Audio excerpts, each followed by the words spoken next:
जय हिंद। स्वागत है आप सभी का एक बार फिर से लक्ष्य के यूट्यूब चैनल पर। और पिछली क्लास में जो पॉलिटी क्लास थी हमारी, उसमें हमने जो क्लास की वो प्रधानमंत्री के संबंध में की। उसके संबंध में जो भी एक कंसेप्ट हो सकता है जो हमारे संविधान में है और जो हमारे एग्जाम पॉइंट ऑफ व्यू से इंपॉर्टेंट हो सकता है, उसको हमने एक एक करके डिस्कस किया है। मैं आशा करता हूँ कि वो सारे कंसेप्ट आप लोगों को याद होंगे और आपको अच्छे से समझ में भी आए होंगे।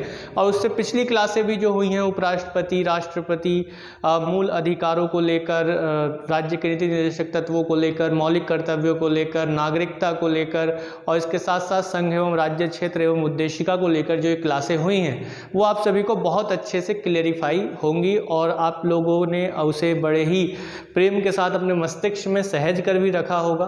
तो इसी को आगे बढ़ाते हैं अपने कारवा को और बढ़ते हैं कि कल जो हमने टॉपिक ख़त्म किया था, जैसा कि हम लोग जानते हैं कि एक टॉपिक हम लोग ख़त्म करते हैं और फिर उसके बाद एक उससे रिलेटेड जो कुछ क्वेश्चन आंसर्स बन सकते हैं किसी भी तरीके के, उसको हम लोग देखेंगे। तो माइल्यूट से क्वेश्चन बनते हैं यहाँ भी प्रधानमंत्री को लेकर कि कुछ जो क्वेश्चन कुछ शब्दों को घुमाकर बन जाते हैं, कुछ बेसिक्स क्वेश्चन बनते हैं। 10+2 लेवल के एग्जाम हो, यूपी टेट हो, सुपर टेट हो, उनमें नॉर्मल अगर क्वेश्चन बने तो किस तरीके के बन सकते हैं। तो संभावनाएं तो बनी हुई हैं, तो हमें प्रैक्टिस करने में कोई हर्ज नहीं है, क्योंकि प्रैक्टिस एक अच्छा आपको एक्सपीरियंस देती है और आपको पता चलता है कि एग्जैक्टली आप कहाँ पर हैं। तो प्रैक्टिस करना जरूरी है और प्रैक्टिस पर ही हम लोग ज़्यादा फोकस भी करते रहे हैं कि जब हम पहले कंसेप्ट समझें फिर उसके बाद प्रैक्टिस को करें, रेगुलर करें।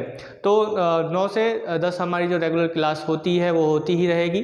10 बजे अब आपकी मैथ की क्लास शुरू हो गई है, तो मैथ की क्लास को रेगुलर देखिए, कंसेप्ट को समझिए और बेसिक्स जिनको नहीं आता है उनके लिए बहुत ही ज़्यादा अच्छी क्लासें हैं, और जिनको आता है वो क्वेश्चंस आपकी स्क्रीन पर आते हैं और उन स्क्रीन को सॉल्व करके कमेंट में आंसर डालने की कोशिश ज़्यादा से ज़्यादा कीजिए। तो उसी तरीके से आज जो है हम जैसे हमेशा करते हैं कि प्रधानमंत्री से रिलेटेड कुछ क्वेश्चन आंसर लेंगे और फिर उसके बाद आपकी स्क्रीन पर आ जाएगा और फिर आप जो है आंसर्स कमेंट बॉक्स में देने की कोशिश की। तो ज़्यादा से ज़्यादा शेयर कर दीजिए अपने दोस्तों में।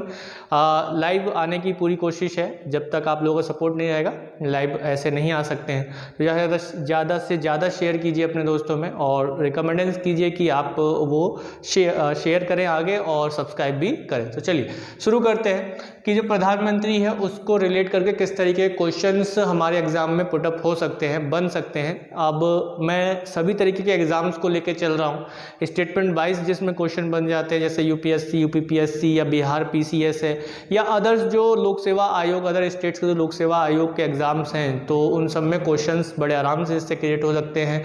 सुपर टेट है, यूपी टेट है या अदर स्टेट टेट है, उन सब में भी क्वेश्चंस कुछ इसी तरीके के बनते हुए आपको दिखाई देने वाले हैं आगे। और फिर उसके बाद अदर जो 10+2 लेवल एग्जाम में एसएससी जीडी है, यूपी पुलिस है या दिल्ली पुलिस है, हरियाणा पुलिस है, बिहार पुलिस है, तो इन सब में एग्जाम में भी आपको बड़े आराम से पॉलिटी के क्वेश्चंस जो है आपको रखे हुए मिल जाएंगे। तो चलिए शुरू करते हैं। पहला क्वेश्चन जैसे कि आपको स्क्रीन पर आता रहेगा, उसके बाद सेकंड क्वेश्चन आएगा, ऑप्शंस आएंगे 4 उसके साथ और आप उसे सॉल्व कीजिएगा, कमेंट बॉक्स में आंसर डालिएगा। देखिए कि आप एग्जैक्टली कहाँ पर एडजस्ट करते हैं। जितने लोग रेगुलर क्लासेस कर रहे हैं, देख रहे हैं, तो मैं उनसे यही कोशिश करूँगा इस तरीके की, और एक आशा रखता हूँ, मैं उनसे एक उम्मीद रखता हूँ, इस तरीके की उम्मीद रखता हूँ कि वो ज़्यादा से ज़्यादा कमेंट्स करेंगे, कि आंसर अपने देंगे। और जो भी डाउट हो तो उसे कमेंट में लिखना ना भूलें, कमेंट में जरूर डालें। कोई भी डाउट हो, कोई बात अगर समझ में नहीं आई है तो उसको कमेंट में जरूर डालें। तो जल्द ही आपकी जो है ज्योग्राफी और पर्यावरण से रिलेटेड जो क्लास है, एनवायरनमेंट एंड इकोलॉजी, वो भी अब शुरू हो जाएगी। मैथ्स की शुरू की है और फिर उसके बाद आगे क्लासें और शुरू हो जाएंगी। चलिए, तो पहला क्वेश्चन आपकी स्क्रीन पर है और क्वेश्चन कुछ इस तरह से है कि भारत के प्रधानमंत्री के विषय में निम्नलिखित कथनों में से कौन सही है। ठीक है, भारत के प्रधानमंत्री के विषय में निम्नलिखित कथनों में से कौन सही है। तो यहाँ पर इसमें ये पूछा, कुछ कथन दिए हुए हैं, 4 कथन है आपके सामने, ऑप्शंस हैं। पहला है प्रधानमंत्री की मंत्रिपरिषद का नाम मात्र का नेता होता है। वह दूसरा दिया हुआ है वह संसद के प्रति उत्तरदायी नहीं है। तीसरा स्टेटमेंट दिया हुआ है वह अपने मंत्रियों में से किसी को बर्खास्त नहीं कर सकता है। ऑप्शन डी दिया हुआ है, प्रधानमंत्री मंत्रिपरिषद का वास्तविक नेता होता है। तो यहाँ पर आप लोग बस थोड़ा सा सोचिए और आंसर दे सकते हैं, बड़े आराम से आंसर दे सकते हैं। जिन्होंने लास्ट क्लास की है वो बड़े ही आसानी से इसका आंसर दे सकते हैं। जिनको पहले से भी आता है वो भी आंसर देने के लिए सक्षम होंगे। अगर नहीं दे पा रहे हैं तो कोशिश कीजिए कि वो दे, और पूरी क्लास को पहले इसको कीजिए। फिर उसके बाद अगर कहीं आपको लगता है कि ये वाला कंसेप्ट हमें समझ में नहीं आया तो कमेंट में डालिएगा, या फिर जो लास्ट क्लास है उसको कीजिएगा। तो यहाँ तक मैं समझता हूँ कि अभी तक आप लोगों ने कमेंट में इसका आंसर दे दिया होगा। तो इसका आंसर क्या होगा? इसका आंसर होगा ऑप्शन डी। जो ऑप्शन डी दिया हुआ है वो क्या दिया हुआ है? प्रधानमंत्री मंत्रिपरिषद का वास्तविक नेता होता है। तो मंत्रिपरिषद का वास्तविक नेता होता है कौन होता है वास्तविक नेता? प्रधानमंत्री होता है। तो इस चीज़ को हम अच्छे से समझकर आ रहे हैं पीछे से कि अगर प्रधानमंत्री त्यागपत्र दे दे, मान लीजिए त्यागपत्र दे देता है प्रधानमंत्री, तो क्या होता है कि जब मंत्रिपरिषद का जो एक वास्तविक नेता है अगर वही त्यागपत्र दे दे तो मंत्रिपरिषद भी क्या हो जाती है? विघटित हो जाती है, समाप्त हो जाती है। तो हम इस प्रकार अच्छे से अनुमान लगा सकते हैं कि अगर प्रधानमंत्री त्यागपत्र दे देता है अपने पद से या अविश्वास प्रस्ताव के द्वारा हटा भी दिया जाता है तो क्या होगा कि पूरा मंत्रिपरिषद समाप्त हो जाएगा। लेकिन मैंने एक बात और बताया था कि अगर मंत्रिपरिषद का कोई एक मंत्री है ना, कोई एक मंत्री त्यागपत्र दे देता है या उसकी मृत्यु हो जाती है तो वहाँ पर क्या उत्पन्न होगी? केवल रिक्तता उत्पन्न होगी। ये बहुत ही अच्छे से मैंने आप लोगों को समझाया था। जिन्होंने पूरी क्लास की है उनको समझ में आ रहा होगा कि मैं किस कंसेप्ट की बात कर रहा हूँ। लेकिन अगर प्रधानमंत्री त्यागपत्र दे देते हैं तो क्या उत्पन्न हो जाती है? शून्यता उत्पन्न हो जाती है। तो मैंने ये चीज़ भी आपको बताया था कि जीरो, एक वैक्यूम क्रिएट हो जाता है। मंत्री को नियुक्त करना दोबारा से संभव है लेकिन प्रधानमंत्री को इतनी आसानी से नियुक्त नहीं किया जा सकता है। तो ये चीज़ हम बड़े आराम से समझते हैं और देखते हैं। तो ये क्वेश्चन था पहला, और मुझे लगता है कि आप लोगों को एक्सप्लेनेशन भी अच्छे से समझ में आ ही गया होगा। और जिन्होंने जो पहली बार देख रहे हैं मैं उनसे यही कहूँगा कि वो कल की क्लास ज़रूर देखें और हर एक शब्द को सुनने का प्रयास करें। ऐसा कई बार मुझे देखने को समझने को मिलता है कि कई कैंडिडेट्स जो होते हैं वो स्किप करना शुरू कर देते हैं। उनको पता नहीं कहाँ जाने की जल्दी होती है, किस बात की जल्दबाजी होती है कि वो इतना तेज़ी से आगे भागने की कोशिश करते हैं, स्किप कर देते हैं, या फिर वो एक टाइमर होता है उसमें स्पीड बढ़ाने वाला, तो वो स्पीड को बढ़ा देते हैं और वो स्पीड को बढ़ाकर जो है तेज़ी से आगे बढ़ना शुरू कर देते। तो एक बात कीजिए कि फिर तो आप कॉम्पिटिटिव एग्जाम के लिए नहीं है। इसका मतलब ये है कि आप जो है केवल अपना एक खाना पूर्ति कर रहे हैं, उस चीज़ को नहीं। एक बार देखिए, एक बार पढ़िए, लेकिन तमीज़ में पढ़िए और अच्छे से सीखिए। चलिए अगला जो क्वेश्चन है, अगला क्वेश्चन आपकी स्क्रीन पर ही है कि भारत का प्रधानमंत्री है ना। अगला क्वेश्चन आपकी स्क्रीन पर क्या लिखा हुआ है? भारत का प्रधानमंत्री, और ऑप्शंस भी आपको आराम से दिख रहे हैं स्क्रीन पर, बड़े अच्छे से खूबसूरत तरीके से दिख ही रहे हैं है ना, और कितनी खूबसूरती के साथ दिख रहे हैं। तो जब खूबसूरती के साथ दिख रहे हैं तो आंसर जल्दी से कमेंट बॉक्स में डाल दीजिए। ऑप्शन मैं एक बार बोलता भी हूँ, ठीक है। निर्वाचित होता है, ऑप्शन बी है चयनित होता है, ऑप्शन सी है मनोनीत होता है, ऑप्शन डी है नियुक्त होता है। तो जल्दी से क्वेश्चन का आंसर दे दीजिए। देखिए कितनी बारीकी से और इन चीज़ों को मैंने समझाया भी है और क्वेश्चन भी कुछ इसी बारीकी से हैं। ये कुछ लोगों को ये भारी सा भी लग रहा होगा और कुछ लोग तो ज्ञाता भी बन गए होंगे कि अरे इस तरीके के क्वेश्चन तो आते भी नहीं है ना। ऐसे कैंडिडेट बहुत देखे, इन्हें कहते हैं बौद्धिक आतंकवादी। इन्हें क्या कहते हैं? बौद्धिक आतंकवादी। और इनके पड़ोस में जो कोई बैठा हुआ कर भी रहा होगा तो उसको भी बार बार कहेंगे अरे ये ऐसे क्वेश्चन नहीं आते। जैसे कि एग्जामिनर इनसे पूछेगा कि भाई साहब आप बता रहे हो कि कौन से क्वेश्चन डालूं, है ना, उस तरीके के कुछ बौद्धिक आतंकवादी भी होते हैं। तो उनसे ही बच के रहिएगा, या ऐसे कैंडिडेट जो सोच रहे हैं वो अपना इस बात को हृदय पर ना लें, मस्तिष्क पर लें और इस बात को समझें कि कुछ चीज़ें जब नहीं मिलती हैं तो उससे नई चीज़ों को हमें ग्रहण करना चाहिए। चलिए तो क्या होगा इसका आंसर? जल्दी से कमेंट बॉक्स में डालिए। मुझे लगता है कि अभी तक तो आप लोगों ने कमेंट दे भी दिया होगा। तो आंसर अगर आप लोगों ने डी लगाया है तो बिल्कुल सही होगा, नियुक्त किया जाता है। नियुक्त किया जाता है, ठीक है। प्रधानमंत्री जो होता है वो नियुक्त किया जाता है, उसका चयन नहीं किया जाता, चुना नहीं जाता है, चुनाव नहीं किया जाता है, निर्वाचित नहीं किया जाता है, मनोनीत नहीं किया जाता। क्या किया जाता है? नियुक्त किया जाता है। और कौन नियुक्त करता है उसे? राष्ट्रपति करता है, ठीक है। राष्ट्रपति किसे नियुक्त करता है? प्रधानमंत्री को नियुक्त करता है। प्रधानमंत्री को नियुक्त करता है यहाँ पर। तो प्रधानमंत्री को नियुक्त कौन करता है? राष्ट्रपति नियुक्त करता है। और हम इस बात से भली भांति रूप से परिचित हैं कि जो प्रधानमंत्री होता है वो किसका सदस्य होता है? संसद का सदस्य होगा, ठीक है। संसद में से किसी एक का सदस्य होगा या नहीं होगा? किसका? लोकसभा का होगा या फिर राज्यसभा का होगा, ठीक है। इन दोनों में से किसी एक सभा का सदस्य होना अनिवार्य है। अगर नहीं है, उसे प्रधानमंत्री नियुक्त कर दिया गया है किसी व्यक्ति को राष्ट्रपति द्वारा, जो इन दोनों में से किसी का सदस्य नहीं है, तो उसे 6 माह के भीतर क्या करना होगा, लोकसभा या राज्यसभा की सदस्यता लेनी होगी, नहीं तो उसे पद से हटना होगा। या फिर अगर चुनाव हो जाते हैं तो उसे लोकसभा से जीत कर आना होगा, या फिर राज्यसभा में चुनाव होते हैं तो राज्यसभा का सदस्य बनकर आना होगा। तो ये जो मामला है कि ये बताया गया कि 6 महीने के भीतर जो है प्रधानमंत्री, अगर कोई व्यक्ति सदस्य नहीं है और 6 महीने के भीतर वह प्रधानमंत्री अगर बनता है तो उसे सदस्यता लेनी पड़ेगी। तो इस कंसेप्ट को कौन से केस में बताया गया था, कौन सा, मैंने एक सुप्रीम कोर्ट का केस डिस्कस किया था 1997 का, 1997 का, जिसमें सुप्रीम कोर्ट ने इस कंसेप्ट को भी समझाया था। तो ये आप लोगों को याद आ रहा होगा। तो मैं एक और बात बता देता हूँ कि जो प्रधानमंत्री होते हैं वो संसद के सदस्य होते हैं। इस बात को लेकर काफ़ी कन्फ्यूजन आप लोगों के दिमाग में आ रहा होगा। वो तो निर्वाचित होते हैं, चुने जाते हैं, हम लोग चुनते हैं उन्हें लोकसभा से या राज्यसभा, लेकिन राज्यसभा से आएंगे तो राज्यसभा से आप लोग थोड़ी चुनते हैं, ठीक है। लोकसभा से आते हैं तो बेशक आप लोग चुनते हैं, तो लेकिन किसको चुनते हैं, आप चुनते हैं एक सांसद को। किसको चुनते हैं, अगर आप लोकसभा से चुन रहे हैं तो आप एक सांसद को चुनते हैं, यानी कि वो प्रधानमंत्री को आप नहीं चुनते, आप अपने क्षेत्र के एक सांसद को चुनते हैं, मेंबर ऑफ पार्लियामेंट को चुनते हैं, ठीक है, जो कि लोकसभा का सदस्य होता है। आप प्रधानमंत्री को नहीं चुनते हैं, प्रधानमंत्री को नियुक्त किया जाता है किसके द्वारा, राष्ट्रपति के द्वारा। और राष्ट्रपति किसको नियुक्त करता है सामान्य तौर पर, जो बहुमत दल का नेता होता है, बहुमत दल का नेता होता है। तो आई होप आपको सारी चीज़ें जो हैं अच्छे से समझ में आ रही होंगी, जो कि मैंने कल आप लोगों को समझाया था। कल की क्लास में मैंने बहुत अच्छे से समझाया था। जिन जिन लोगों ने चीज़ों को समझा है और पढ़ा है, पूरी क्लास को अच्छे से किया है, मैं कह रहा हूँ कि उनको काफ़ी मज़ा आ रहा होगा। रिवीजन भी बहुत अच्छा होता है। अगर आप क्वेश्चन आंसर्स कर रहे हैं तो क्वेश्चन आंसर्स के माध्यम से आपका रिवीजन भी बहुत अच्छा होगा। और जब रिवीजन अच्छा होगा तो यकीन मानिए कि आपको एग्ज़ाम में कोई नहीं रोक सकता है। बस अपने ऊपर विश्वास रखिए, अपने अंदर के उस जुनून को जगा के रखिए कि आपको आपके अपने लक्ष्य तक पहुँचना है। क्योंकि इस दौर में, जो कि कोविड महामारी का दौर है, इस दौर ने सभी को एक तरीके से आलसी भी बना दिया है। जो लॉकडाउन की लगातार स्थितियाँ बनी रहती हैं उसने आलसी भी बना दिया है।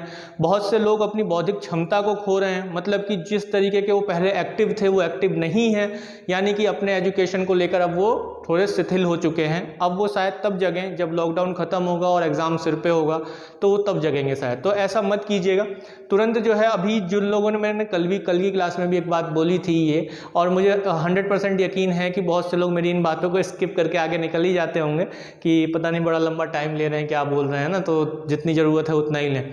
तो उस चीज़ को थोड़ा सा सुन भी लेंगे तो ज़्यादा गलत नहीं होगा। तो यहाँ पर मेरा कहना यही है कि जो लोग अभी तैयारी में लगे हुए हैं, ये जो इनका टाइम मिला हुआ है ना लॉकडाउन का, इसको एक नेगेटिव टाइम के रूप में मत लीजिए, एक पॉजिटिव टाइम बनाइए, इसे सकारात्मक समय बनाइए और इस टाइम पर पूरी तरीके से तैयार हो जाइए कि आपका जब भी एग्ज़ाम होगा तो आप जो है अव्वल आएँ। चलिए, तो बहुमत दल का नेता होता है। सामान्य स्थिति हम तो यही देखते हैं कि भाई लोकसभा में जो भी बहुमत दल का नेता होगा वह कौन बनेगा, वह पीएम बनेगा, प्रधानमंत्री बनेगा, ठीक है। तो इस चीज़ को हमने यहाँ पर देखा है और समझ लिया। तो क्या किया जाता है, प्रधानमंत्री को नियुक्त किया जाता है। तो अब बात समझ में आपको अच्छे से आ गई होगी। आप चुनते नहीं है, निर्वाचित नहीं होता है प्रधानमंत्री।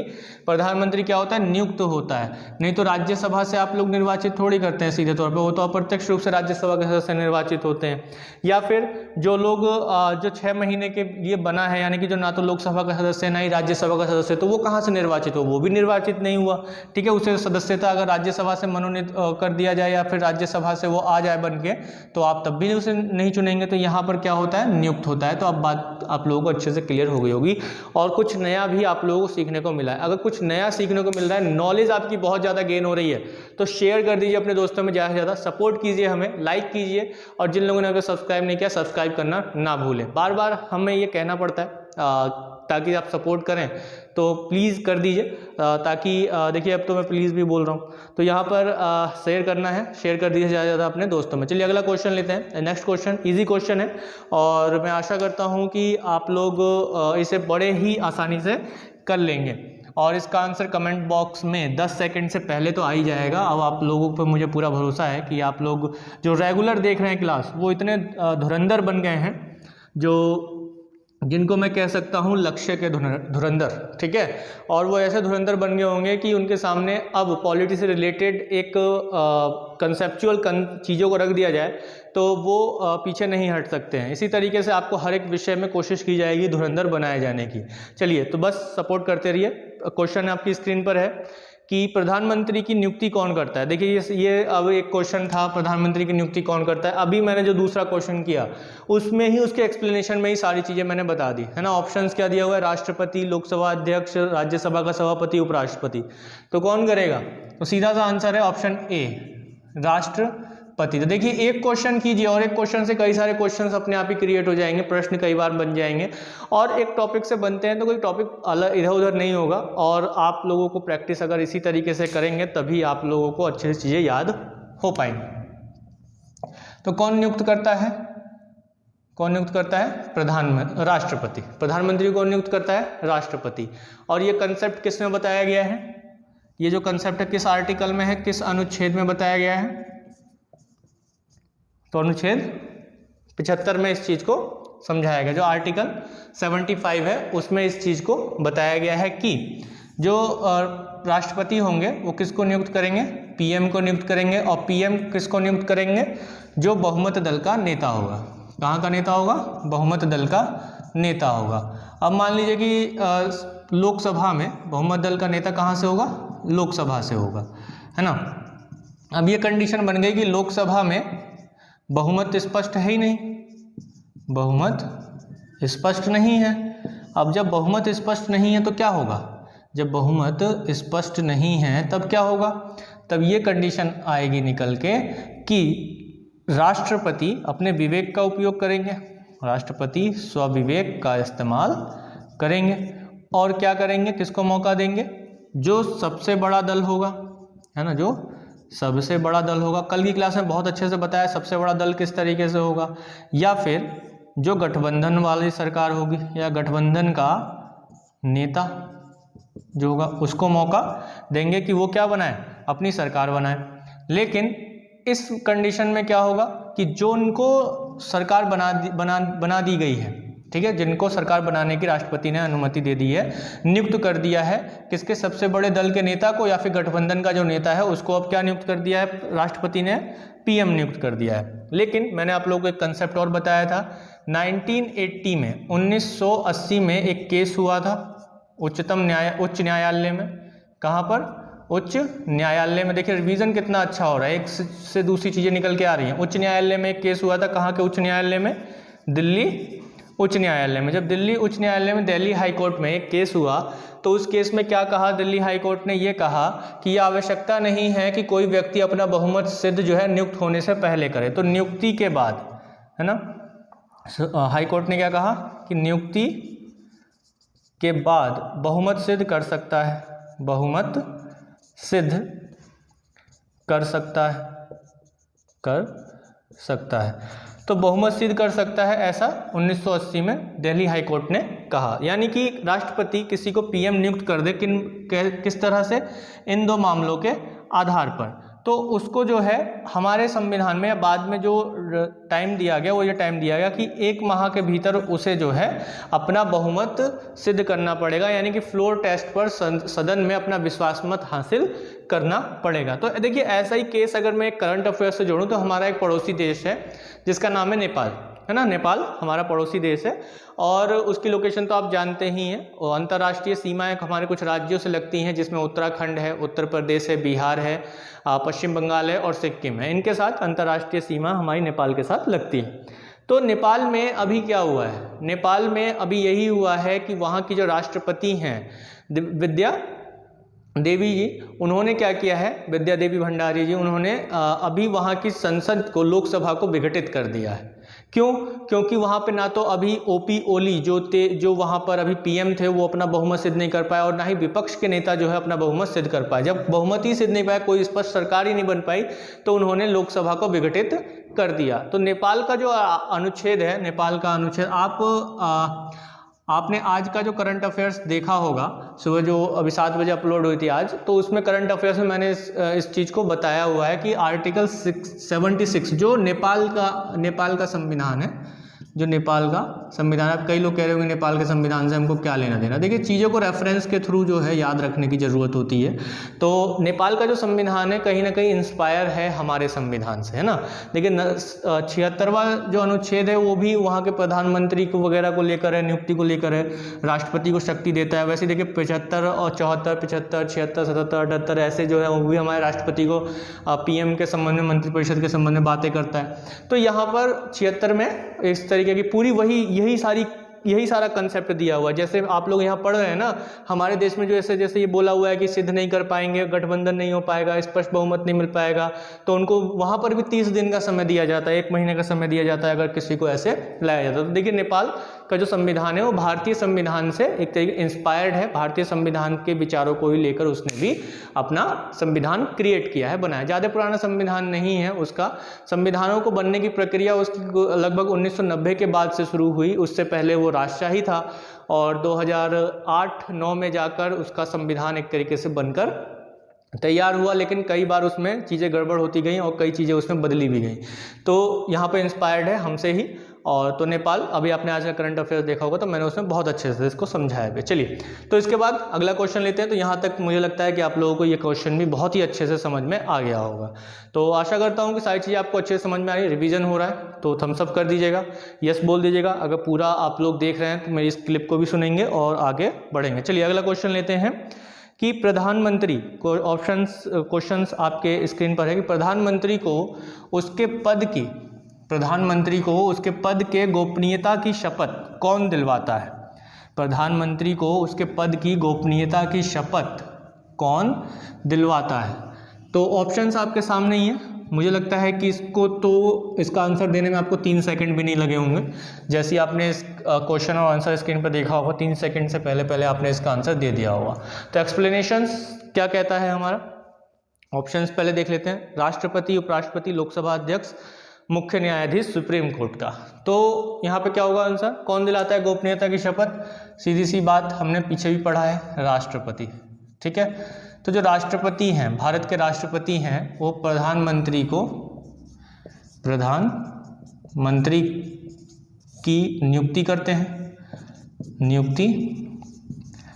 हैं और गोपनीयता की शपथ भी दिलाते हैं। ठीक है, क्लियर। इसी प्रकार से प्रधानमंत्री की सलाह पर, परामर्श पर जो मंत्रिमंडल है तो अन्य मंत्रियों की नियुक्ति भी करेंगे। अन्य मंत्रियों की नियुक्ति कौन करेगा। अन्य मंत्रियों की नियुक्ति भी राष्ट्रपति करेगा और राष्ट्रपति उनको भी वही शपथ दिलाता है जो प्रधानमंत्री को दिलाता है। ये बात भी मैंने आपको बहुत ही अच्छे से समझाई थी। तो इनको भी शपथ कौन दिलाता है, अन्य जो मंत्री हैं, कैबिनेट के जो मंत्री होंगे उनको शपथ कौन दिलाएगा, राष्ट्रपति ही शपथ दिलाएगा। यानी कि गोपनीयता की शपथ प्रधानमंत्री और अन्य मंत्रियों को कौन दिलाता है, राष्ट्रपति ही दिलाता है। तो यहाँ तक बात आप लोगों को अच्छे से क्लेरिफाई हो गई होगी और ये मैंने कल भी आप लोगों को अच्छे से समझाया था। आई होप इस क्लास में और उन दोनों ही क्लासों को आप साथ साथ लेकर चलेंगे तो बड़ा ही मज़ा आएगा पढ़ने में आप लोगों को। नहीं तो क्या होगा कि एक टाइम ऐसा आएगा कि आप लोग जो है चीज़ों को बंद करके साइड में रख देंगे। चलिए तो अगला क्वेश्चन लेते हैं। अगला क्वेश्चन आपकी स्क्रीन पर आ ही गया है और ऑप्शंस भी आपके सामने हैं, तो पढ़िए और आंसर जल्दी से कमेंट बॉक्स में दे दीजिए। मैं ही पढ़ देता हूँ कि नीति आयोग का अध्यक्ष होता है ना। क्वेश्चन कोई बड़ा नहीं है, नीति आयोग का अध्यक्ष होता है। ऑप्शंस दिए हुए हैं, राष्ट्रपति, उपराष्ट्रपति, प्रधानमंत्री और गृह मंत्री। राष्ट्रपति, उपराष्ट्रपति, प्रधानमंत्री और गृह मंत्री। तो इसका आंसर क्या होगा, नीति आयोग का अध्यक्ष कौन होता है, प्रधानमंत्री। कौन होता है, प्रधानमंत्री नीति आयोग का अध्यक्ष होता है। नीति आयोग का अध्यक्ष होता है।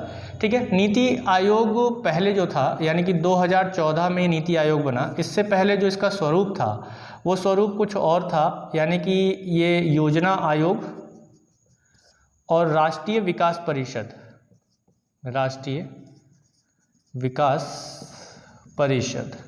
यानी कि नेशनल डेवलपमेंट काउंसिल, योजना आयोग और राष्ट्रीय विकास परिषद को मिलाकर क्या बनाया गया था, नीति आयोग बनाया गया था 2014 में। तो उस समय भी योजना आयोग और राष्ट्रीय विकास परिषद आयोग या राष्ट्रीय विकास परिषद के जो अध्यक्ष होते थे वो पीएम ही होते थे। तो यही परंपरा चलती रही, उसको नीति आयोग बना दिया गया, तो नीति आयोग के अध्यक्ष भी कौन रहेंगे, पीएम ही रहेंगे। तो जल्दी से आप लोग कमेंट बॉक्स में दे दीजिए, जो लोग रेगुलर करंट अफेयर्स के साथ बने रहिए, करंट अफेयर्स से कैसे कनेक्ट होगा अभी, है ना, कि जो लोग करंट अफेयर्स रेगुलर देख रहे हैं लक्ष्य पर, उनको कई बार उन्होंने पढ़ा है करंट अफेयर्स में कि इसके उपाध्यक्ष कौन है। जल्दी से कमेंट बॉक्स में आप लोग आंसर दे दीजिए, ठीक है। इसके उपाध्यक्ष कौन है इस समय, किसके, नीति आयोग के उपाध्यक्ष कौन है, तो कमेंट बॉक्स में आंसर आप लोग इसका जरूर डालिएगा, ठीक है। चलिए अगला क्वेश्चन लेते हैं। अगला क्वेश्चन भी आपकी स्क्रीन पर आ गया है और बस उसका आंसर जो है आप लोगों को कमेंट बॉक्स में दे दें। तो आई अब चीज़ें जो है आप लोगों को अच्छे से क्लियर हो रही होंगी।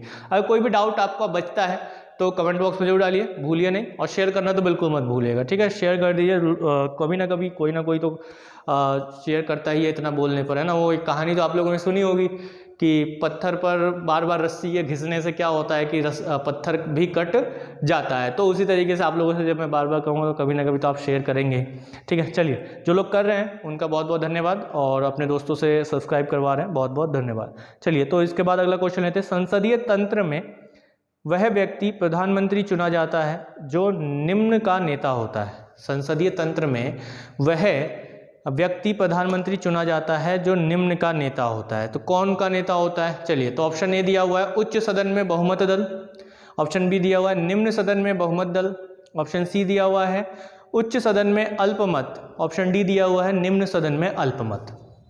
क्लियर है? तो इसका आंसर जल्दी से कमेंट बॉक्स में दे दीजिए। मुझे लगता है कि आप लोगों ने 5 सेकंड लगाए होंगे ज़्यादा से ज़्यादा, क्योंकि पढ़ने में थोड़ा सा टाइम लगा होगा। तो आंसर क्या दे दिया है, जल्दी से कमेंट बॉक्स में आंसर डाल दिए। आंसर क्या है इसका, आंसर है बी। जो ऑप्शन बी है वो इसका आंसर है। ऑप्शन बी में क्या बताया गया है, निम्न सदन, निम्न सदन के बहुमत दल, बहुमत दल। क्लियर है? निम्न सदन हम किसे कहते हैं, अभी हम पीछे पढ़ के आ रहे हैं बहुत, इसको कहते हैं लोकसभा को। किसको कहते हैं, लोकसभा को। जो हमारी लोकसभा होती है उसे हम क्या कहते हैं, निम्न सदन कहते हैं, लोअर हाउस कहते हैं। हालांकि हमारे संविधान में उच्च सदन या निम्न सदन का कंसेप्ट कुछ नहीं है, ये ब्रिटेन की लड़ाई है, और चूंकि हमने संसदीय व्यवस्था वहाँ से ली है तो हम भी जो है यहाँ पे कह देते हैं। देखिए वहाँ पे क्या होता है, वहाँ पे जो हाउस ऑफ लॉर्ड्स है, हाउस ऑफ लॉर्ड्स अपने आप को कहता है कि हम अपर हाउस हैं, यानी कि उच्च सदन है, उच्च सदन है। तुम लोग हाउस ऑफ कॉमन्स जो हो, house of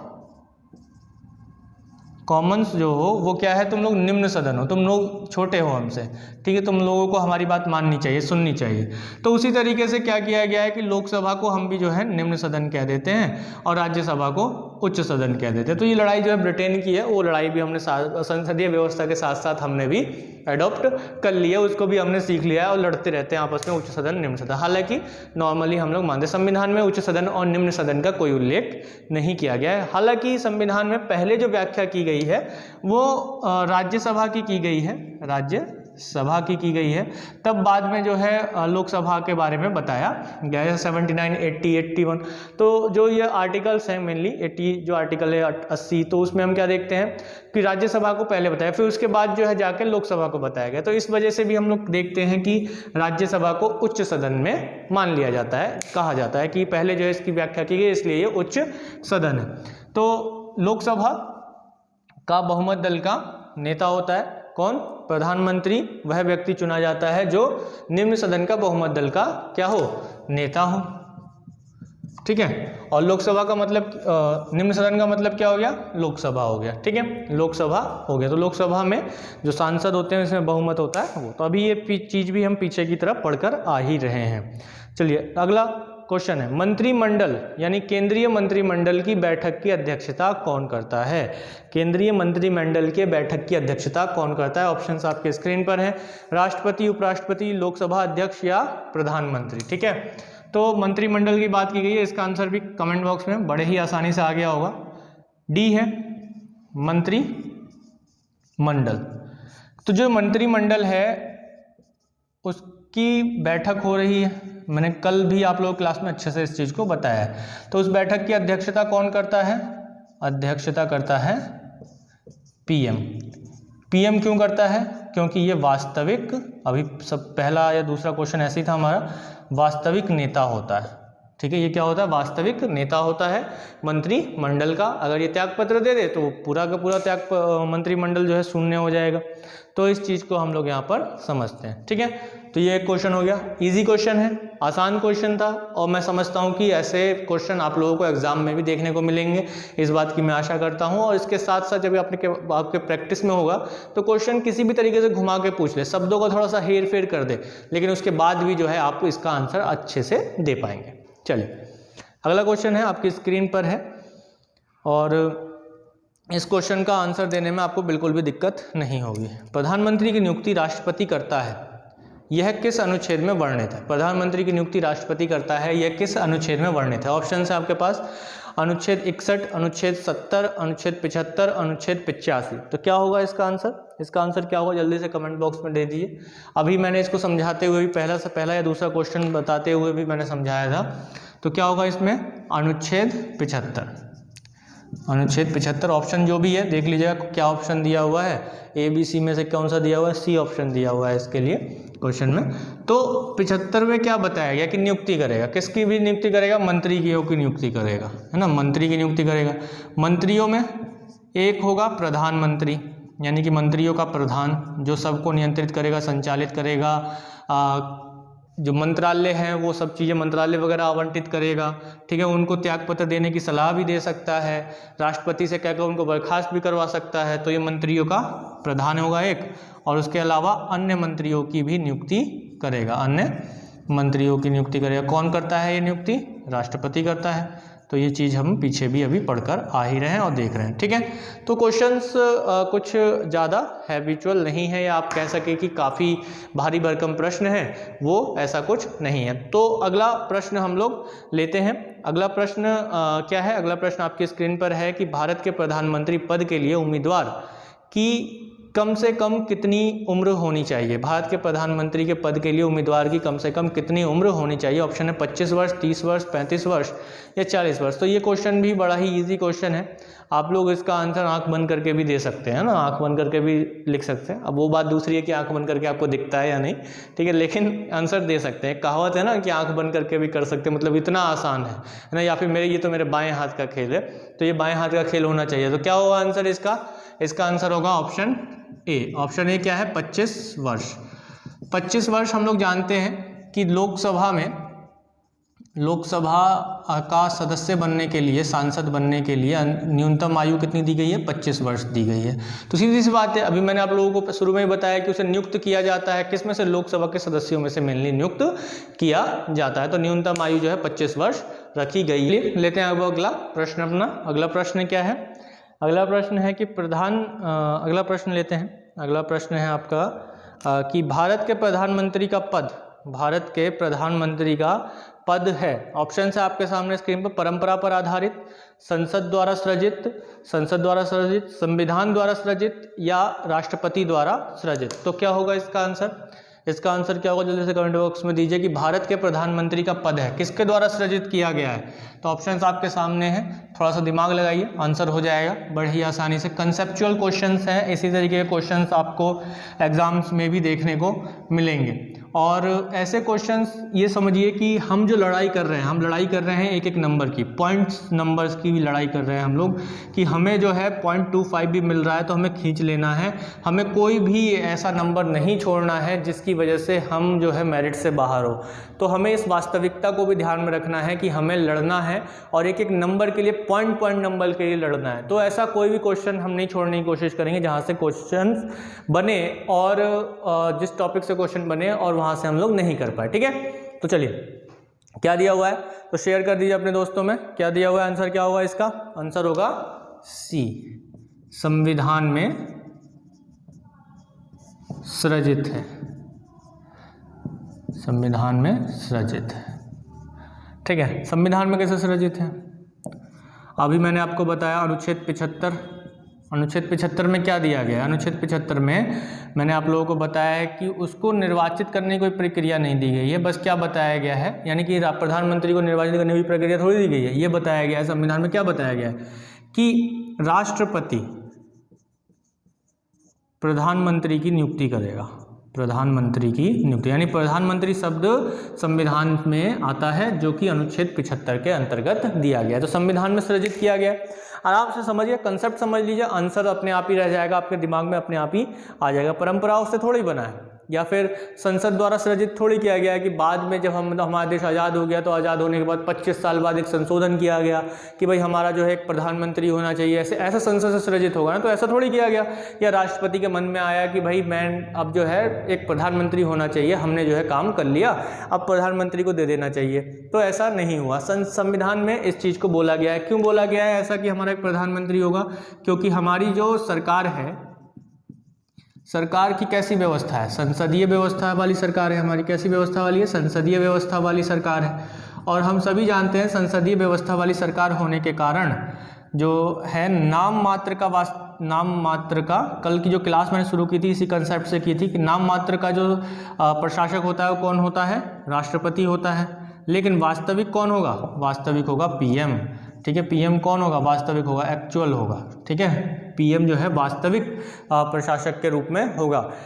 day facto executive मैंने इसके लिए इस्तेमाल बताया था कि संविधान में या संविधान की दुनिया में एक शब्द इस्तेमाल किया जाता है डी फैक्टो एग्जीक्यूटिव इसमें इस्तेमाल किया जाता है। तो इस चीज़ को मैंने समझाया। तो आराम से जब संसदीय व्यवस्था का कंसेप्ट है हमारे संविधान में, हमारी सरकार संसदीय व्यवस्था वाली है, तो सीधी सी बात है कि संविधान में प्रधानमंत्री के बारे में एक पद का सृजन किया गया है। और संसदीय व्यवस्था का कंसेप्ट कहाँ से लिया है हमने? ब्रिटेन से लिया है। कहाँ से लिया है? ब्रिटेन से लिया है। और एक और बात ध्यान रखिएगा कि ब्रिटेन में क्या कंसेप्ट दिया गया है कि संसदीय व्यवस्था में वहाँ पर जो लोकसभा है, वहाँ की लोकसभा मतलब वैसे ही लिख देता हूँ, हाउस ऑफ कॉमन्स का जो मेंबर होगा वही वहाँ का पीएम होगा। लेकिन हमारे यहाँ जो है संसदीय व्यवस्था में ऐसा नहीं है। हमारे यहाँ किसी भी हाउस का मेंबर होना चाहिए पीएम बनने के लिए। चलिए नेक्स्ट क्वेश्चन लेते हैं। नेक्स्ट क्वेश्चन है आपके लिए, आपकी स्क्रीन पर है। क्या है क्वेश्चन? कि कांग्रेस द्वारा समर्थन वापस लिए जाने के कारण ही त्यागपत्र देना पड़ा। और ठीक है, कांग्रेस द्वारा समर्थन वापस लिए जाने के कारण ही त्यागपत्र देना पड़ा। ठीक है, तो ये क्वेश्चन है। ऑप्शंस आपके सामने, चौधरी चरण सिंह को, चंद्रशेखर को, एच.डी. देवगौड़ा को, उपयुक्त सभी को। तो ये क्वेश्चन को मैंने अच्छे से समझाया था, स्टोरी बताई थी बहुत अच्छी खासी आप लोगों को। जिनको वो कहानी याद है वो आराम से जो है इसका आंसर दे सकते हैं कि कौन सा ऑप्शन इसका आंसर होगा। तो मैं समझता हूं कि आप लोगों ने आंसर इसका दे भी दिया होगा कमेंट में। ठीक है, तो आनंद या फिर ऐसे क्वेश्चन आंसर करने में मज़ा तब आता, मैं एक बार फिर से कह रहा हूं, जब हम लाइव होते। और लाइव में क्या होगा कि सीधे आप जब कमेंट डालेंगे तो उसका आंसर मुझे पता चलेगा, तब और अच्छे से डिस्कशन होगा और आपको भी बड़ा मज़ा आएगा। तब क्लासें और भी लंबी होती चली जाएंगी और तब हम जो है हमें पढ़ने में काफ़ी आनंद भी आएगा।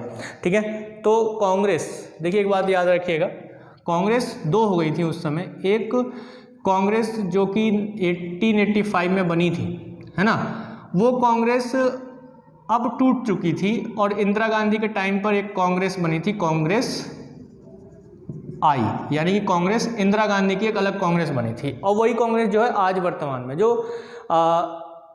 ओरिजिनल वाली कांग्रेस है वो अब शायद नहीं बची है, अब वो ख़त्म सी हो गई है। ठीक है, तो अभी कौन सी कांग्रेस आई है?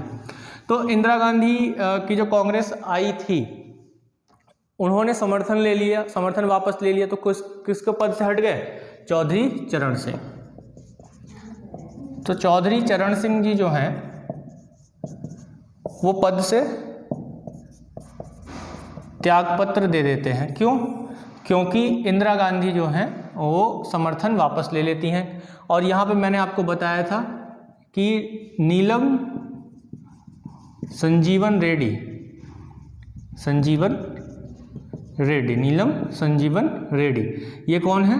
राष्ट्रपति हैं। और इन्होंने जब देखा कि गठबंधन करके सरकार बनाई गई है, इनसे पहले किसकी सरकार थी? चौधरी चरण सिंह से पहले मोरारजी देसाई की सरकार थी, मोरारजी देसाई की सरकार थी। मोरारजी देसाई की जो सरकार थी वो 1977 में बनती है और 1979 में गिर जाती है। 1979 में क्यों गिरती है? गिरने का कारण क्या रहता है? अविश्वास प्रस्ताव। अविश्वास प्रस्ताव के कारण जो है उनकी सरकार गिर जाती है, गिर गई। अब उसके बाद गठबंधन करके चौधरी चरण सिंह ने जो है सरकार बनाई, और यहाँ पर जब नीलम संजीवा रेड्डी ने एक कंसेप्ट दिया, क्या कंसेप्ट दिया? विश्वास मत हासिल करने का, सदन का विश्वास मत हासिल करना है। किसका? सदन का विश्वास मत हासिल करना है। तब इंदिरा गांधी ने अपना बहुमत ले लिया और चौधरी चरण सिंह जी की सरकार जो है वो गिर गई। ठीक है, तो उनको त्यागपत्र देना पड़ा। चलिए अगला क्वेश्चन लेते हैं, इंपॉर्टेंट है ये भी। जवाहरलाल नेहरू के निधन के पश्चात किसने प्रधानमंत्री पद ग्रहण किया? जवाहरलाल नेहरू के निधन के पश्चात किसने प्रधानमंत्री पद ग्रहण किया? तो ये क्वेश्चन भी काफ़ी आसान है, इसको मैं आप लोगों को करवा चुका हूँ। कल ही मैंने जो भी क्लास हुई थी हमारी, उसमें मैंने काफ़ी अच्छे से आप लोगों को समझाया था। तो ऑप्शन है लाल बहादुर शास्त्री, श्रीमती इंदिरा गांधी, गुलजारी लाल नंदा, मोरारजी देसाई। तो क्या होगा आंसर इसका? जल्दी से कमेंट बॉक्स में दे दीजिए कि जब पंडित जवाहरलाल नेहरू जी की मृत्यु हो गई तो उनकी मृत्यु के बाद किन्होंने पद ग्रहण किया? तो ऑप्शंस आपके सामने हैं, और जिन्होंने कल की क्लास की है वो इसका आंसर बहुत ही अच्छे से देंगे, और जिन्होंने भी लाल बहादुर शास्त्री दिया है वो गलत दिया है। आंसर क्या होगा इसका? गुलजारी लाल नंदा, गुलजारी लाल नंदा। ठीक है, गुलजारी लाल नंदा। ऑप्शन क्या दिया हुआ है? Option C, Gulzari Lal Nanda. गुलजारी लाल नंदा कार्यवाहक प्रधानमंत्री बने, प्रधानमंत्री के रूप में उन्होंने काम किया। ठीक है, मैंने आप लोगों को एक कंसेप्ट बताया था कि अगर प्रधानमंत्री की अचानक मृत्यु हो जाए, है ना, नियुक्ति, जब राष्ट्रपति के पास नियुक्ति करने की शक्ति है, तब मैंने उस समय बताया था अगर बहुमत सिद्ध ना हो तो गठबंधन, या फिर कैसे हो, गठबंधन या फिर जो सबसे बड़ा दल है उसके नेता को बनाया जाता है। अगर वो भी ना हो तब क्या होता है? मान लिया कि अब मृत्यु का एक कारण हो जाए, अब मृत्यु की वजह से क्या हुआ कि पद खाली हो गया प्रधानमंत्री का, है ना, नियुक्ति हो गई थी, पद जो है किस वजह से खाली हुआ? पद खाली होता है जब एक तरीके से मृत्यु हो गई है। ठीक है, प्रधानमंत्री की मृत्यु हो गई तो इस वजह से क्या हुआ कि पद खाली हो गई। अब मृत्यु की स्थिति में भी राष्ट्रपति अपने विवेक का इस्तेमाल करते हैं, तो एक परंपरा सी बनाई गई थी। एक परंपरा क्या बनाई गई थी कि जो भी मंत्री सत्ता में वरिष्ठ मंत्री होगा, ठीक है, उसको क्या बना दिया जाएगा? कार्यवाहक पीएम बना दिया जाएगा। ठीक है, तो कार्यवाहक पीएम के रूप में गुलजारी लाल नंदा ने काम किया। इसी तरीके से उन्होंने, जब लाल बहादुर शास्त्री जी की मृत्यु हुई थी, लाल बहादुर शास्त्री की मृत्यु संदिग्ध परिस्थितियों में हुई थी, तब उसके बाद भी गुलजारी लाल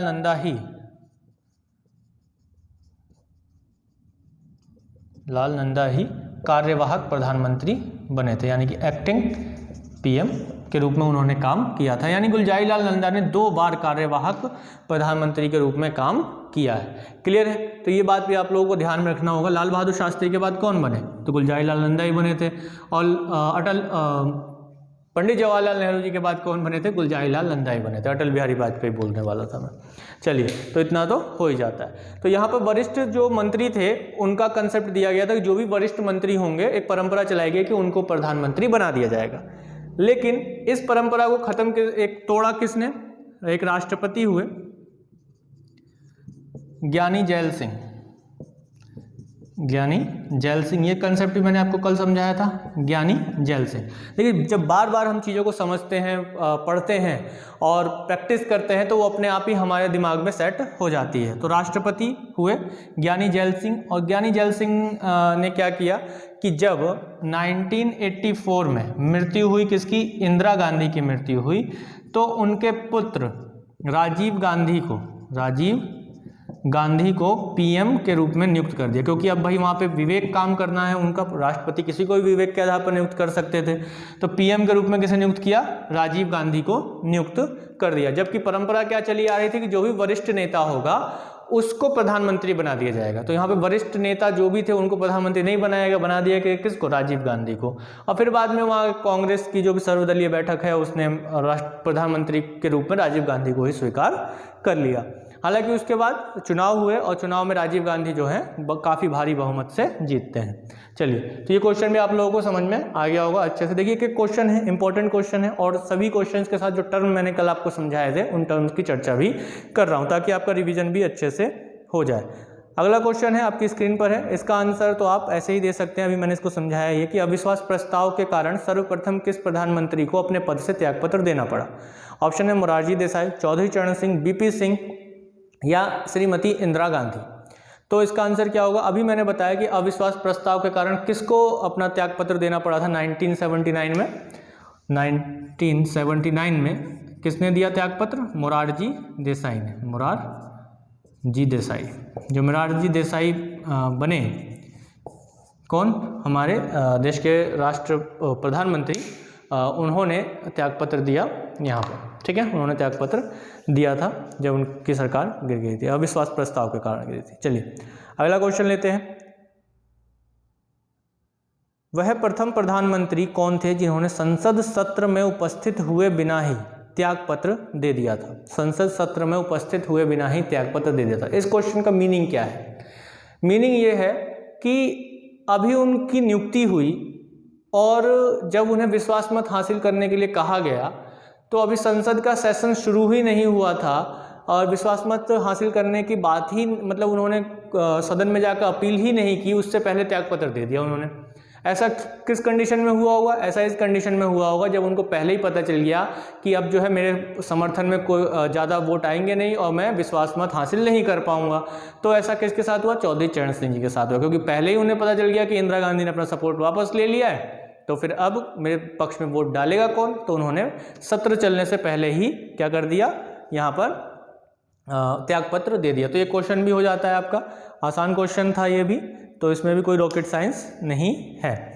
चलिए इसके बाद जो अगला क्वेश्चन लेते हैं, अगला क्वेश्चन है कि निम्नलिखित में से किसने 2 बार कार्यकारी प्रधानमंत्री के रूप में पदभार ग्रहण किया है? कार्यकारी प्रधानमंत्री के रूप में पदभार ग्रहण किया। तो इसमें भी कुछ समझाने वाला कंसेप्ट नहीं है, आपके सामने स्क्रीन है और उस पर लिखा हुआ है कि सरदार वल्लभ भाई पटेल, कृष्ण मेनन, गुलजारी लाल नंदा, के कामराज। तो इसका आंसर क्या होगा? अभी मैंने बताया गुलजारी लाल नंदा ने 2 बार कार्यवाहक या कार्यकारी प्रधानमंत्री के रूप में काम किया है, ठीक है, एक पंडित जवाहरलाल नेहरू जी की मृत्यु के बाद और एक लाल बहादुर शास्त्री जी की मृत्यु के बाद, ठीक है। तो ये क्वेश्चन भी हमारा हो जाता है बड़े ही आसानी से, ठीक है। अगला क्वेश्चन लेते हैं, आसान प्रश्न है कि अब तक लोकसभा में प्रस्तुत अविश्वास प्रस्ताव सर्वाधिक बार किस प्रधानमंत्री की सरकार के खिलाफ रखे गए? कौन ऐसे प्रधानमंत्री हुए जिनके खिलाफ रखे गए? तो ऑप्शन है आपके पास जवाहरलाल नेहरू, लाल बहादुर शास्त्री, इंदिरा गांधी, अटल बिहारी वाजपेयी। तो इसका आंसर क्या होगा? इसका आंसर होगा, जल्दी से कमेंट बॉक्स में दे दीजिएगा किसी को पता है तो, नहीं तो मैं लिख ही रहा हूँ, इंदिरा गांधी। इंदिरा गांधी की सरकार के विरुद्ध भारतीय राजनीति के इतिहास में सर्वाधिक अविश्वास प्रस्ताव लाया गया है। अविश्वास प्रस्ताव लाया गया है, सर्वाधिक, सबसे ज़्यादा बार लाया गया है इंदिरा गांधी सरकार। तो ये क्वेश्चन आया हुआ प्रश्न है ये, ठीक है, तो ध्यान रखिएगा। नेक्स्ट क्वेश्चन लेते हैं कि लोकसभा में विश्वास मत हासिल करने में असफल रहने के कारण त्यागपत्र देने वाले प्रधानमंत्री हैं। त्यागपत्र देने वाले प्रधानमंत्री, देखिए ये क्वेश्चन भी, ये भी मैंने बहुत अच्छे से बताया था कि विश्वास 1 महीने का उनको टाइम मिला, उनको जो है कितने का, 1 माह का टाइम मिला था, और 1 माह में कौन लोग ऐसे रहे जो नहीं हासिल कर पाए विश्वास मत और एक तरीके से, और उन्होंने जो है अपना त्यागपत्र दे दिया था। तो ऑप्शंस हैं आपके पास बीपी सिंह, एचडी देवगौड़ा, उपयुक्त दोनों या इनमें से कोई नहीं। तो इसका आंसर क्या होगा? जल्दी से कमेंट बॉक्स में डालिए। ये भी कुछ समझाने वाला कंसेप्ट नहीं है, आप लोगों को फैक्चुअल चीज़ें हैं और फैक्ट भी मैंने आप लोगों को साथ साथ में बताया। तो क्या आंसर होगा इसका? बीपी सिंह और एचडी देवगौड़ा दोनों ही, यानी कि ऑप्शन सी जो है इसमें बिल्कुल सही होगा। ऑप्शन सी क्या होगा? बिल्कुल ही सही होगा। चलिए नेक्स्ट क्वेश्चन लेते हैं। संसदीय शासन प्रणाली में वास्तविक कार्यपालिका शक्ति किसके पास होती है? संसदीय शासन प्रणाली में वास्तविक कार्यपालिका शक्ति किस में या किसके पास होती है? तो ऑप्शन है संसद, प्रधानमंत्री, राष्ट्रपति या नौकरशाही। तो क्या होगा आंसर इसका? जल्दी से कमेंट बॉक्स में दे दीजिए।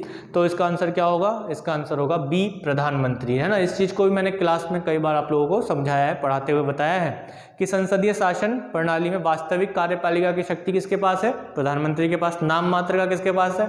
राष्ट्रपति के पास। ठीक है, तो ये भी आसान प्रश्न था, हो गया आप लोगों से। अगला क्वेश्चन लेते हैं, संसदीय शासन प्रणाली सर्वप्रथम किस देश में विकसित हुई? पार्लियामेंट्री फॉर्म ऑफ गवर्नमेंट किस देश में विकसित हुई? तो ये भी क्वेश्चन जो है आया हुआ प्रश्न है। ऑप्शन है ब्रिटेन, बेल्जियम, फ्रांस, स्विट्जरलैंड। तो इसका आंसर क्या होगा? जल्दी से कमेंट बॉक्स में दीजिए कि संसदीय शासन प्रणाली या संसदीय शासन व्यवस्था जो है वो किस देश में सबसे पहले आई? तो किस देश में आई? इसका आंसर होगा ब्रिटेन। तो मैं आशा करता हूँ कि आप सभी लोग मेरे आंसर देने से पहले आंसर आपके अपने कमेंट बॉक्स में दे देते हैं। चलिए एक और प्रश्न लेते हैं। आसान प्रश्न है कि भारतीय संविधान के अनुसार तथ्यात्मक संप्रभुता निवास करती है। तथ्यात्मक संप्रभुता, देखिए शब्दों को कैसे घुमाया है। तथ्यात्मक संप्रभुता निवास करती है किसमें? संसद में, राष्ट्रपति में, प्रधानमंत्री में, जनता में। ठीक है, भारतीय संविधान के अनुसार तथ्यात्मक संप्रभुता मतलब वास्तविक कार्यपालिका शक्ति। तथ्यात्मक संप्रभुता का मतलब क्या हो गया? वास्तविक कार्यपालिका शक्ति किस में निवास करती है? किस में निवास करती है? पीएम में ही निवास करती है। प्रधानमंत्री जो होंगे भारत के उसमें ही निवास करेगी। तो अच्छे से एक चीज़ भी मैंने आप लोगों को क्लियरिफाई की है। तो इसमें कोई रॉकेट साइंस नहीं है।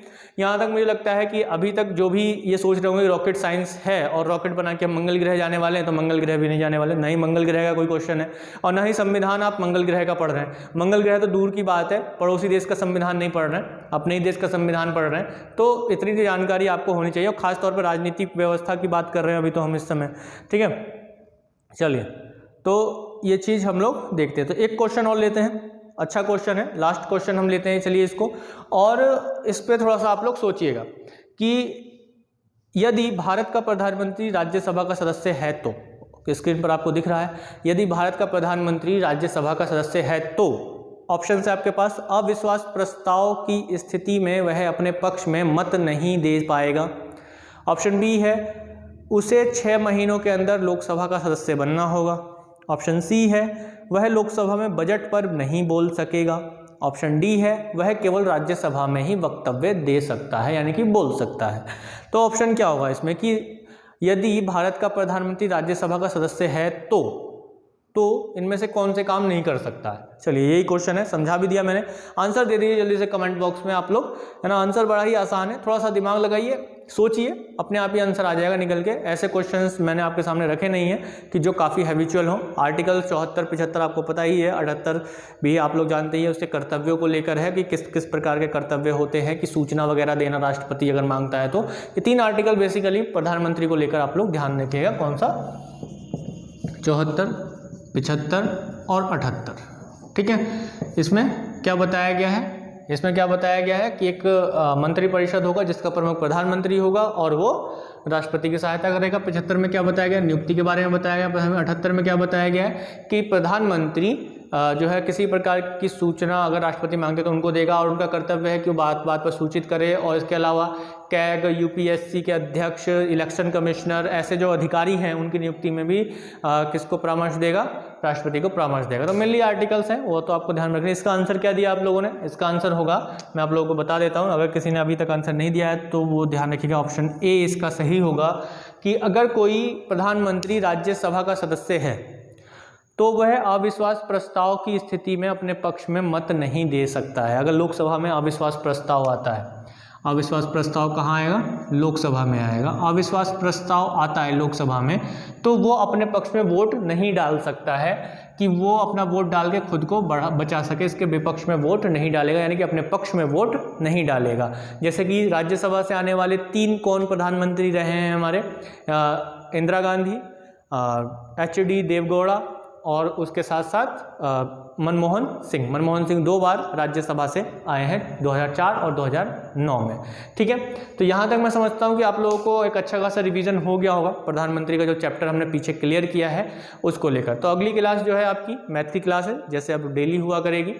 तो मैथ की क्लास जरूर कीजिएगा, बेसिक्स चीज़ों को समझने की कोशिश कीजिएगा। क्वेश्चंस आंसर वहाँ पर भी स्क्रीन पर आपके सामने आ जाएंगे, जिनको आता है तो क्वेश्चन का आंसर जल्दी से जल्दी कमेंट बॉक्स में डालने की कोशिश करें। और इसके साथ ही ये क्लास आपको अच्छी लगी हो, आपने कुछ इन्फॉर्मेशन गेन किया हो तो ज़्यादा से ज़्यादा शेयर कर दें अपने दोस्तों में। इसी के साथ ही मैथ की क्लास से भी आपको इन्फॉर्मेशन गेन मिले तो आप शेयर करिए ज़्यादा से ज़्यादा, और अगली क्लासेस, दूसरी क्लासेस भी जल्द से जल्द शुरू हो जाएंगी। सपोर्ट कीजिए ज़्यादा से ज़्यादा और शेयर कीजिए। धन्यवाद, जय हिंद।